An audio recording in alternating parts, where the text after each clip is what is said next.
नमस्कार। कभी सोचा है कि अगर कोई सरकारी अफसर अदालत के किसी ऐसे आदेश को माने जिसमें कोई गलती हो तो क्या उसे सजा हो सकती है?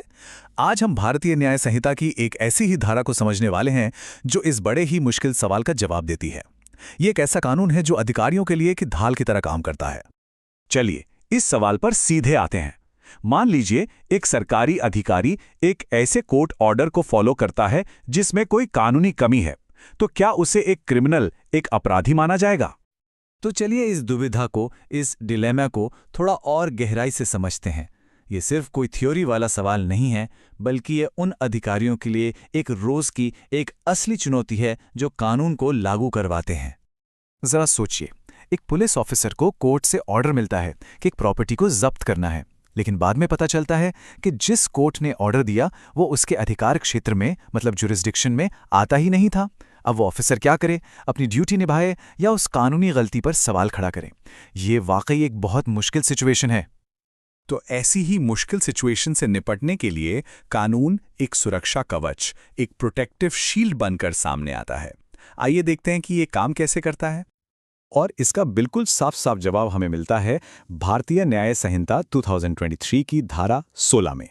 ये नया कानून खास तौर पर अधिकारियों को ऐसी कानूनी उलझनों से बचाने के लिए ही बनाया गया है।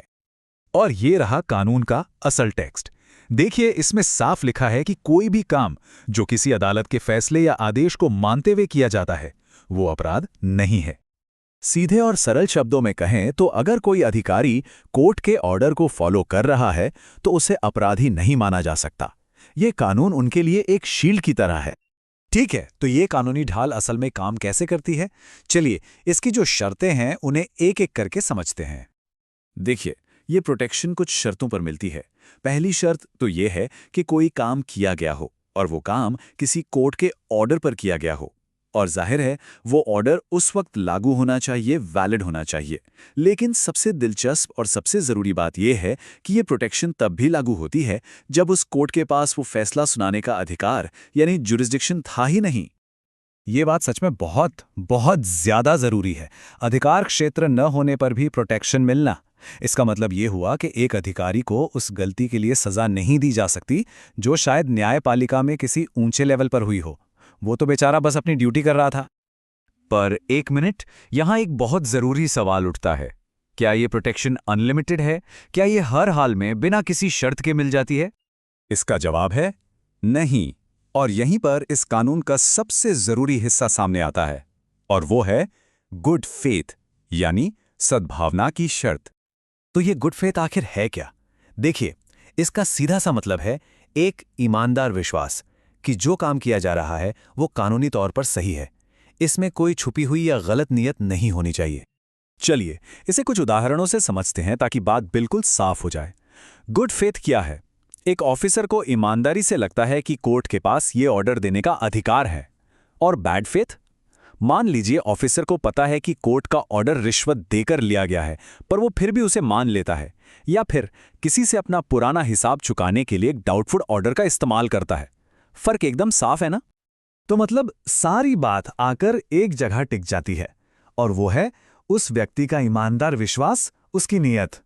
ये कानूनी सुरक्षा मिलेगी या नहीं, ये पूरी तरह से इसी पर निर्भर करता है।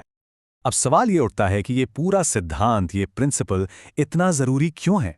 ये सिर्फ एक नियम नहीं है, बल्कि हमारे पूरे जस्टिस सिस्टम की नींव का एक बहुत जरूरी पत्थर है। सोचकर देखिए, ये धारा असल में करती क्या है? सबसे पहले तो ये पब्लिक सर्वेंट्स को बेवजह के मुकदमों से बचाती है। इससे ये भी पक्का होता है कि कोर्ट के आदेशों को बिना किसी डर या हिचकिचाहट के लागू किया जाए, जो कि न्याय व्यवस्था को चलाने के लिए बहुत जरूरी है। वरना अगर अधिकारी हर ऑर्डर पर शक करने लगेंगे तो पूरा सिस्टम ही रुक जाएगा। एक तरह से ये कानून न्याय के सिस्टम में तेल डालने जैसा है, ताकि इसके पहिए बिना अटके स्मूथली घूमते रहें। ये अधिकारियों को बिना डरे अपनी ड्यूटी करने की हिम्मत देता है। लेकिन ये सब हमें एक बहुत बड़े और शायद सबसे पेचीदा सवाल पर लाके खड़ा कर देता है कि किसी के ईमानदार विश्वास को, उसकी गुड फेथ को आखिर अदालत में साबित कैसे किया जाएगा? और यही इस कानून की सबसे बड़ी और सबसे दिलचस्प चुनौती है।